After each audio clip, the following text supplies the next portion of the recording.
네, 안녕하세요. 오늘 혁신과 창업 또 얘기를 나눠보겠습니다. 이병태 교수님 모셨습니다. 안녕하세요, 교수님. 예, 안녕하십니까. 교수님, 오늘 얘기할 거는 우리나라의 미래의 먹거리라고 교수님 쓰셨는데 데이터 이코노미에 대해서 오늘 한번 얘기를 나눠볼 건데요. 저희 원래 블록체인을 제가 요즘 공부를 하다 보니까 원래 블록체인이 데이터베이스 기술이잖아요. 근데 데이터베이스 기술은 블록체인의 핵심은 역시나 블록도 아니고 체인도 아니고 데이터더라고요.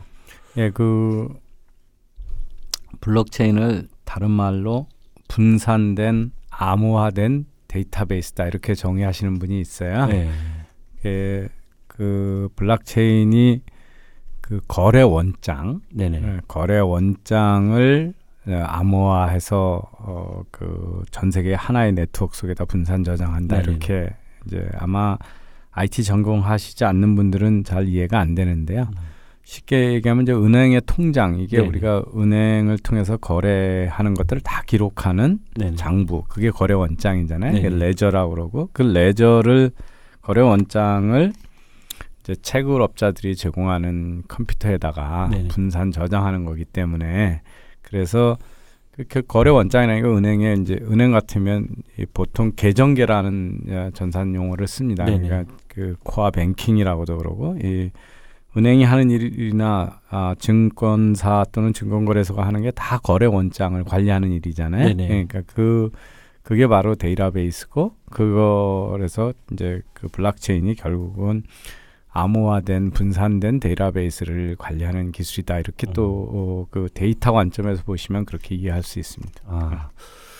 그 블록체인 중에 지금 1세대는 비트코인, 2세대를 약간 이더리움이라고 3세대가 뭐 이오타, 라고 하는데, 아이오타가 교수님 저번에 이제 한경에 쓰신 뭐죠? 경영과 기술. 예, 그게 설명을 좀 해주셨는데 혹시 아이오타에 대한 설명 좀 해주시나요? 이제 블록체인을 이용해서 데이터 거래를 하는 건데요. 놀랍게도 우리가 사물 인터넷 IoT 시대라고 하면 수많은 센서들이 이제 값싸게 응용되는 시대거든요. 그렇죠. 우리가 매일 들고 다니는 최신 휴대폰에도 거의 20가지 이상의 센서가 들어 있어서 이 스마트폰이 우리가 알게 모르게 수많은 데이터를 이제 생성하고 있고 그렇죠. 수집하고 있거든요. 그래서 햇볕에 가면 자외선이 어떤지, 온도가 어떤지, 기압이 어떤지, 우리가 얼마나 빨리 어느 방향으로 움직이는지 이런 걸 다 알 수 있고, 또 의도하면 뭐 지문도 알고, 홍채도 인식하고, 목소리도 인식하고, 심장 박동도 하고 그러지 않습니까? 이것들이 이제 수많은 센서들이 안에 들어있어서 그런데, 아마 우리나라 사람들이 요새 다 미세먼지 되게 관심 많으시잖아요. 그렇죠. 그것도 공기의 질을 재는 센서들이 지금 공기 중에 미세먼지 작은 입자들이 얼마나 많이 있나. 그 더 들어가면 이제 그 중에 이산화탄소는 얼마고 뭐 질소는 얼마고 이런 또 그 유해한 화학 성분이 얼마나 있나 이런 것들을 계속 센서들이 이제 수집을 하거든요. 그래서 이 아이오타는 사실은 이런 이 환경이나 여러 곳에서 수집되는 센서가 생성하는 데이터를 그냥 아무나 들어가서 바로 사면 됩니다. 근데 그거는 그러면 스트리밍이라고 해서 센서가 계속 뭐 어떤 센서는 1분마다 어떤 센서는 뭐 5분마다 어떤 센서는 뭐 1시간마다 이렇게 데이터를 수집을 하겠죠. 아니면 계속 수집하는 것도 있고 짧은 기간 동안 그거를 그냥 수집되는 대로 스트리밍으로 공급을 해줍니다. 그래서 놀랍게도 이제 전 세계 상당히 여러 나라에서 기업체들이 여기저기다 센서를 설치해놓고 센서가 생성하는 데이터를 이 아이오타의 블록체인 네트워크를 통해서 아이오타 달러라고 하는 이건 이제 비트코인하고 호환이 되는 그 암호화폐인데요.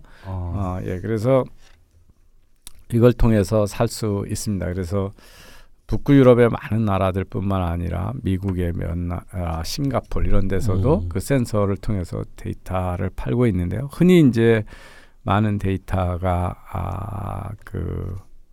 기후에 관한 날씨에 관한 데이터가 있고요. 공기질에 관한 데이터도 있고. 개인 식별에 대한 데이터는 잘 없겠죠. 센서니까 이제 그런 건 적을 거 없고요. 그래서 법적인 건 없겠네요. 그래서 그런 것들은 직거래가 쉽죠. 센서가 하는 거는 대개는 자연이나 환경. 일부 데이터는 이제 토지의 질, 땅 속에 지금 습도가 얼마인지, 산도가 얼마인지, 뭐 이런 그 안에 또 영양 성분이 어떤지 이런 것들은 농업에서 상당히 중요하겠죠. 그러니까 무슨 작물을 지금 심어야 되는지, 강수량이 아주 뭐 물이 충분한지 아닌지 이런 거에 따라서 그걸 탐내는 이제 기업들은 많겠죠. 뭐 비료나 농약을 팔아먹고 뭐 이런 업체는 당연히 그럴 거고요. 사실은 어느 지역의 토질이 어떠냐에 따라서 그해 어떤 작물의 작황이 예상이 되잖아요. 그러면 투자자들도 관심이 많습니다. 선물 같은 거 하는데. 그래서 그런 데이터는 이제 쉽게 이 아이오타 네트워크를 통해서 팔고 있고 우리가 이제 그 어떤 센서가 그냥 생성하는 데이터, 생산하는 데이터에 뭐 일주일치를 계속 앞으로 이렇게 지금서부터 해서 일주일치를 받아보겠다 그러면 돈 얼마 안 될 거 아니에요, 그죠?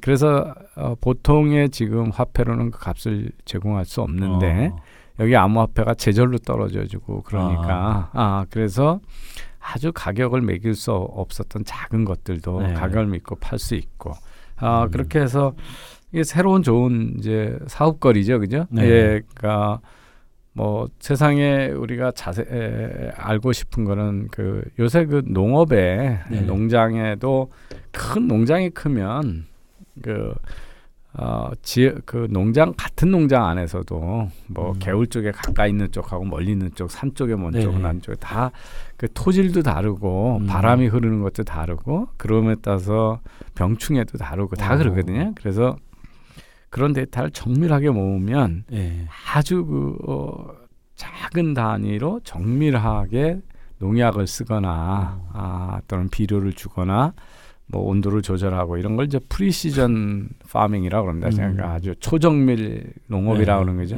이런 데 활용할 수 있고 또 더 크게는 아까도 말씀드렸듯이 투자자들이 올해는 모카 농사가 잘 될 것 같다. 흉작이 될 거다. 이러면 미리 선물 시장을 통해서 투자할 수도 있고. 그래서 이제 새로운 이 데이터 직거래의 모습이 이제 지금 나타나고 있는 게 블록체인에서 직거래가 되고 있는 게 아이오타 데이터 마켓플레이스라고 그래서 벌써 아주 큰 대기업들이 수십 개가 여기서 참여해서 데이터를 사고 팔고 그걸 활용하고 있습니다. 보시도 꽤 큰 투자를 했다고 하더라고요. 근데 이런 게 앞에서도 얘기하지만은 블록체인도 중요하지만은 데이터가 중요한 이슈네요. 그러니까 블록체인이 아까 얘기한 이제 두 번째 단계의 블록체인. 이더리움 이후에는 화폐 이상의 다른 것들을 다 거래할 수 있게 되잖아요. 그래서 이 뭐 소셜 네트워크에서 하는 활동들의 컨텐츠를 거래하기도 하고 음악인들의 음악이나 영화 뭐 이런 걸 거래하기도 하고요. 뭐 스팀잇 같은 것도 마찬가지입니다. 제작권이죠. 그래서 그리고 오늘도 제가 어떤 분한테 우리나라에서 이 블록체인 사업을 하시는 하고 지금 꾸미고 있는 회사를 만났는데 거기서 이제 음악을 작곡하신 분들이 이제 그 음악의 판매 가격이 100원이라 그러면 작곡가한테 들어오는 수입이 6도 안 된답니다. 그러니까 중간에 유통회사가 다 먹는 거예요. 창작자는 별로 못 먹고. 그런 것들이 이제 지금까지 세상이었었죠. 왜냐하면 고객을 가지고 있는 가지고 있는 큰 유통회사들, 플랫폼 회사들이 이제 돈을 많이 먹게 되잖아요. 그렇죠. 그런데 이 토큰을 통해서 이거 아니면 살 수 없다. 그리고 전 세계에서 쉽게 접근이 가능하다면 굳이 그런 애플 아이튠스에다가 우리 같으면 멜론이나 뭐 이런 데다가 안 맡겨도 되겠죠. 네. 그래서 이 블록체인에 의해서 토큰으로 사고 팔게 하면서 원작자들, 창작자들이 직접 팔 수 있는 플랫폼을 만들면 지금 전체 매출액의 6%밖에 못 가져가던 이익의 6% 같은 창작자들이 뭐 90% 이상 가져갈 수 있겠다. 이런 이야기를 하는 걸 들었습니다. 이제 마찬가지로 그래서 이 이더리움 이후의 블록체인은 그 외에 상당히 이제 게임도 그렇고 컨텐츠도 그렇고 정보도 그렇고 자유롭게 거래할 수가 있는 거니까요. 그 중에 이제 이 아이오타는 데이터를 거래하는 블록체인이 된 거죠. 예. 이걸 왜 블록체인에다 올리냐 할 때 두 가지 문제가 있습니다. 이 하나는 이제 아까도 얘기했지만 지불을 가격을 네. 하는데 지불산이 문제가 되거든요. 이게 센서 하나가 뭐 우리가 지금 스마트워치를 차고 다닌다 그러면 제가 어디 돌아다니고 뭐 얼마나 걸었는지 정보가 거기 쌓이죠. 네네네. 그걸 제가 팔아먹는다면 얼마나 받겠습니까? 상당히 그 하나하나의 정보는 그렇죠. 되게 적은 돈이죠, 그죠? 그래서 그 뭐 1원이 될지 0점 몇 1원이 될지 모르는데 그렇게 되면 그거는 돈으로 주기가 어렵죠. 신용카드로 그렇죠. 주기가 어렵습니다. 그래서 블록체인의 암호화폐화하면 그 암호화폐는 주고받는데 비용이 들지 않고 자동으로 이제 적립되는 형태니까 그 지불 수단 때문에 그 토큰 때문에 블록체인에 거는 게 하나고요. 두 번째는 데이터는 내가 생성했는데 내 센서가 있는데 어떤 사람한테 팔았더니 그 DB를 딴 사람한테 또 팔아먹으면 어떻게 되느냐. 그렇죠. 그런 거에 대한 보호 문제가 있습니다. 근데 이제 블록체인은 그 토큰을 가지고 있는 본인 아니면 절대 못 사고 또 제가 우리 팀장님한테 데이터를 팔았다고 해도 거기에 토큰으로 걸려 있으면 이거는 내가 다시 팔아먹을 수 없는 데이터다. 그렇게 되면은 이제 재판매 같은 것들을 직접 그 원재료를 재판매는 못하게 막을 수가 있잖아요.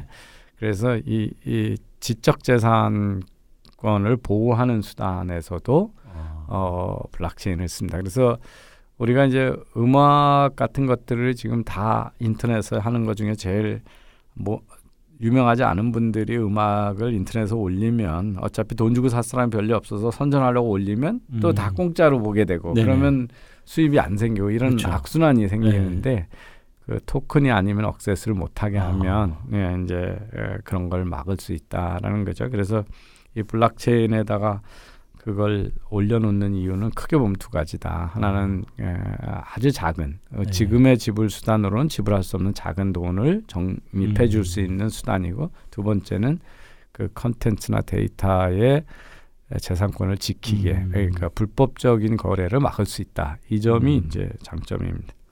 네, 뭐 얘기하다 보니까 또 블록체인에 대한 장점도 다 얘기하게 되는데요.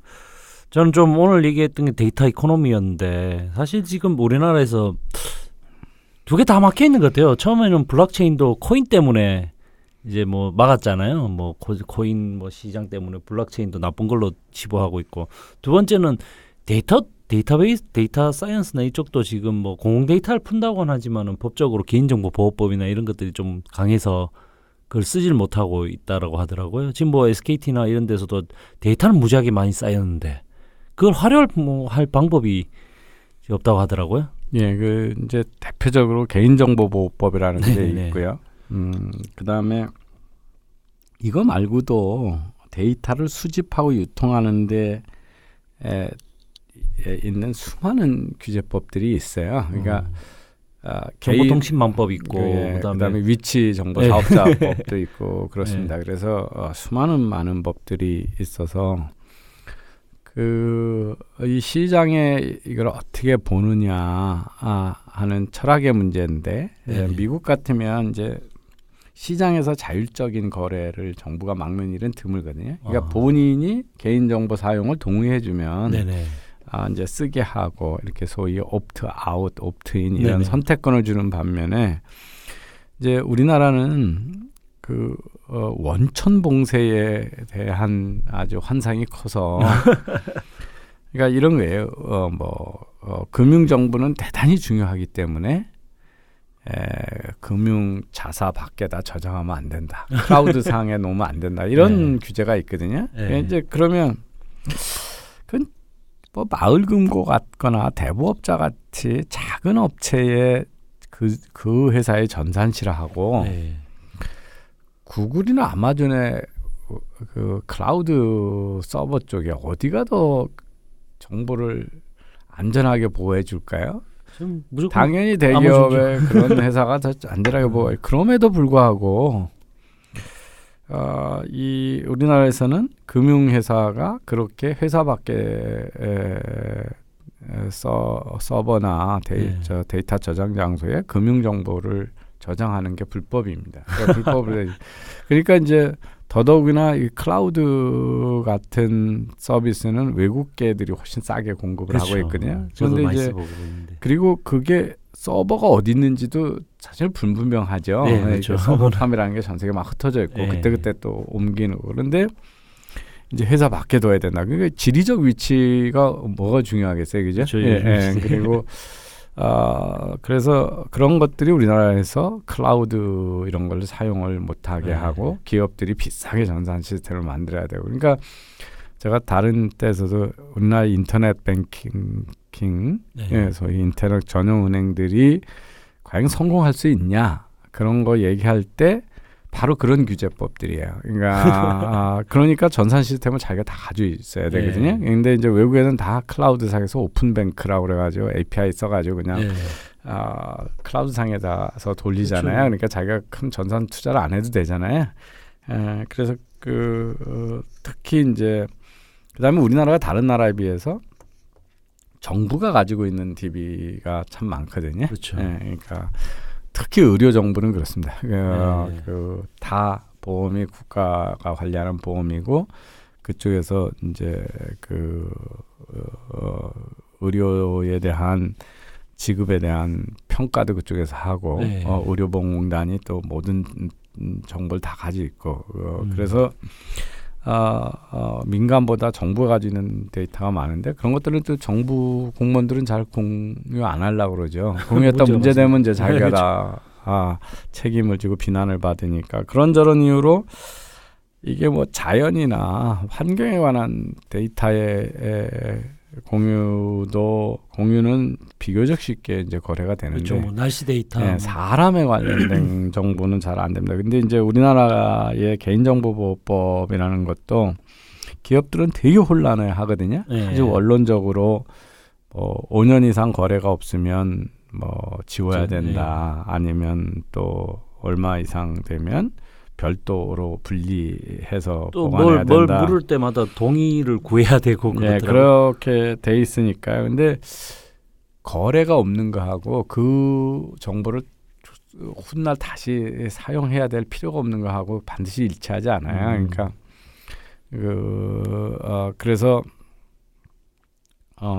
당연히 어렵고 최근에 이제 유럽이 또 개인정보법 GDPR을 내놓으면서 전 세계가 아주 혼란을 겪고 있어요. 그래서 지금 소송 많이 당했다고 하더라고요. 구글이나 페이스북이. 그리고 미국의 어떤 쪽에서는 도저히 유럽의 GDPR을 준수해 가지고는 사업을 못 하겠다. 그러느니 소송 당하는 것보다 시장도 크지 않은 유럽에서 아예 서비스를 공급 안 하는 게 좋겠다 그래가지고 그 유럽 쪽에 그 웹페이지를 접근 못하게 다 닫아놓는 회사들이 꽤 많이 생기고 그럴 정도로 과도한 이제 그게 생겨서 저도 뭐 요새 옛날에 뭐 학회 이런 것 때문에 그 멤버십 가입했던 데서 노바닥 다 GDPR 때문에 다시 한번 동의를 받아야 되니까 받겠냐 뭐 그러면서 아주 그냥 그 메일 박스에 그냥 정크 메일을 잔뜩 보내게 만드는 그런 상황이거든요. 그래서 전 세계가 지금 이 데이터를 잘 활용하면 좋은 세상이 만들어진다는 거에 대해서는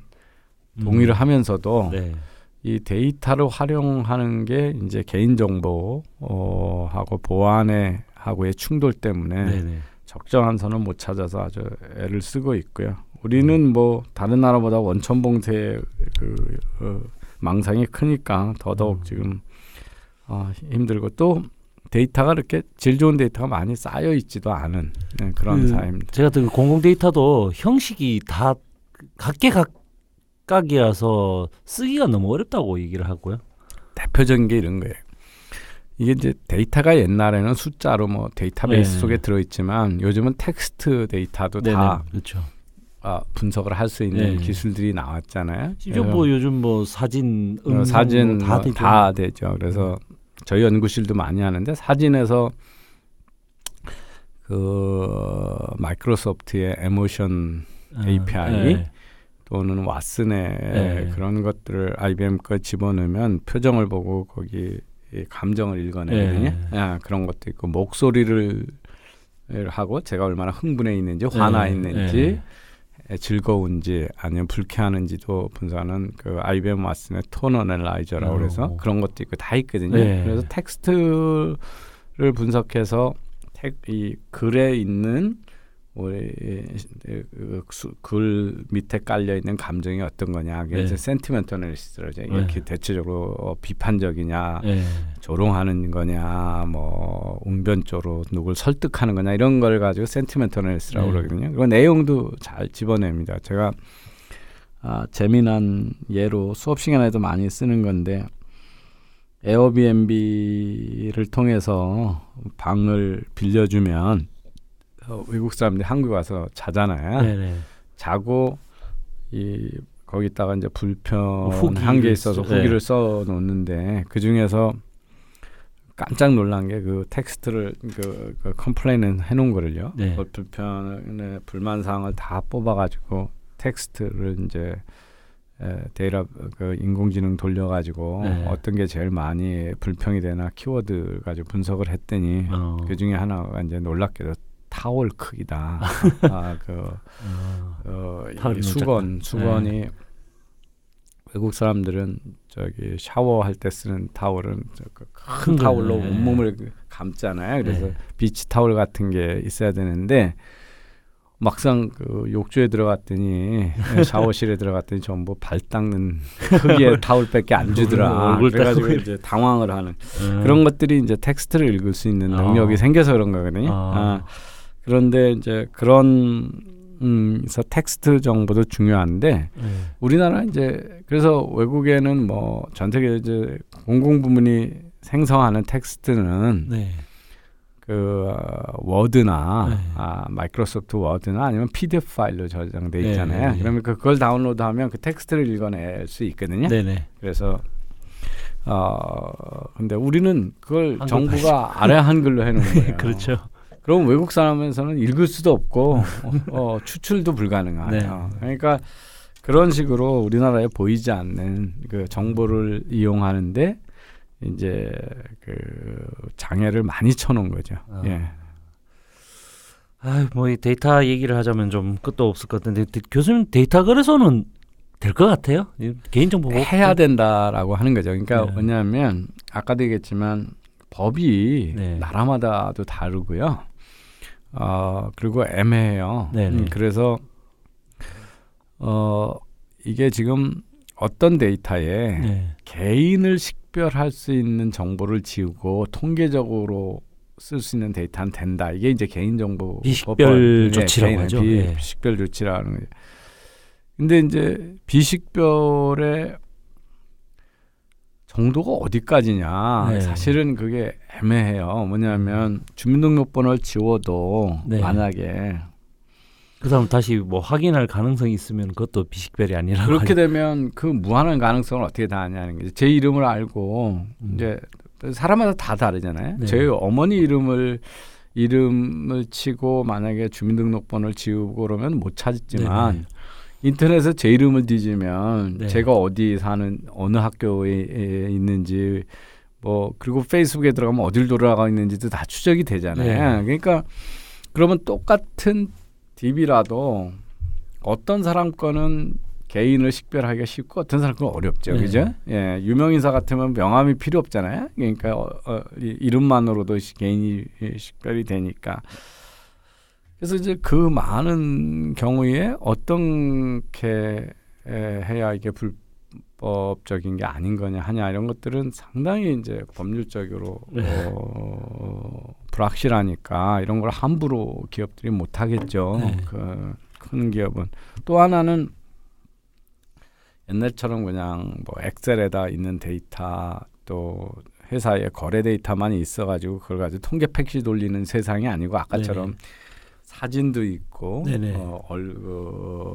그 사진에서도 또는 음성에서도 또는 그냥 텍스트로 막 돼 있는 휘갈겼음 그 다음에 SNS에 들어가서 댓글 단 거 이런 거를 분석해서도 데이터를 추출하는 건데 그런 데이터를 추출하고 가공하는 거는 상당한 전문 지식이 필요하거든요. 그렇죠. 통계 지식도 필요하고 아무나 할 수 있지 않아요. 그래서 우리나라의 많은 기업들, 대기업마저도 그런 것들을 자유자재로 구사할 수 있는 소위 말한 데이터 사이언티스트 가 잘 없잖아요. 없죠. 그러니까 그 전문가 프랑스로 가고 홍콩을 가죠. 그래서 그런 전문가가 없으면 활용을 못 하잖아요. 그래서 그러면 그 전문가들이 모여 있는 집단이 필요하다. 그게 이제 데이터 거래소입니다. 그래서 데이터 거래소 몇 개가 있는데 하나는 전문가 집단이고요. 전문 업체여야 되는 거고 기술적인 걸 기술적이고 또는 법률적인 전문 지식을 활용해서 데이터 활용을 도와줘야 되고 두 번째는 대부분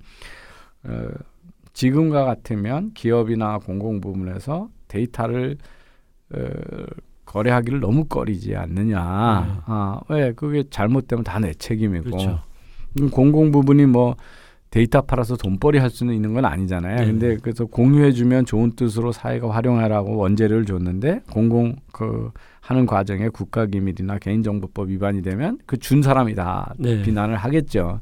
책임도 물을 거고 소송도 걸릴 거고 그러면 안 주는 게 제일주의로 갈게 우리 공무원들의 보신주의로 봐서는 너무도 뻔하잖아요. 그래서 외국에서 그런 문제를 피하기 위해서 공공부문에서 데이터를 거래소로 주면 그 라이센스가 있는 거래소는 니네가 알아서 그 개인정보를 다 지우고 비식별화 작업을 하고 거래를 해줘 좋다. 이런 라이센스를 주는 거고요.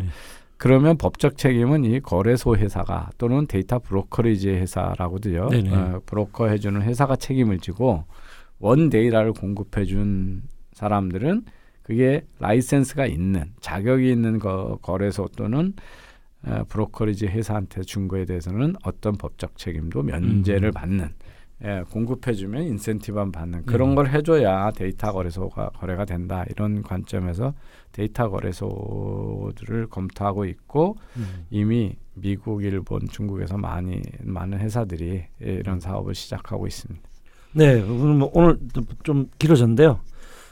하여튼 뭐 데이터 미래의 먹거리 데이터인데 사실 지금 미국에서 바이오 USA가 열리는데도 그쪽에는 지금 바이오 데이터를 무지하게 활용한 기업들이 많이 나오는데 한국 기업은 아무것도 없답니다. 그 이유는 아까 전에 교수님 말씀해 주신 부분처럼 정부에서도 바이오 데이터는 전혀 공개를 하지 않고 있고 그걸 활용할 수 있는 데도 없고 이런 상황이 되다 보니까 앞으로 우리나라 미래 먹거리 석유라고 얘기하는 데이터의 선진국이 될 수 있을 가능성은 없을 것 같은데요, 교수님? 뭐 노력을 해야 되겠죠. 근데 이제 그 바이오 데이터 특히 거래가 안 되는 것 중에 하나가 생성은 병원에서 많이 되잖아요. 네네. 근데 우리나라 병원이 기업이 아니거든요. 그렇죠. 그러니까 개인 돈벌이를 할 수가 없고 비영리화돼 있고 그러니까 새로운 사업 이렇게 사업적으로 보지를 않죠. 의사들은 그냥 치료자라고 명의 소리 듣는 게 전부거든요. 그래서 사업적 관점에서 이런 거를 가공해서 새로운 사업을 일으키고 이런 일들에는 그렇게 적극적이지 않습니다. 네, 그렇죠. 참 답답한 얘기가 많이 나오긴 했는데 다음번에 그냥 데이터 거래소하고 요거에 관해서 좀 더 자세히 짧게 한번 얘기를 나눠보는 건 어떨까요, 교수님? 예, 알겠습니다. 네, 오늘 여기까지 하도록 하겠습니다. 교수님 감사합니다. 예.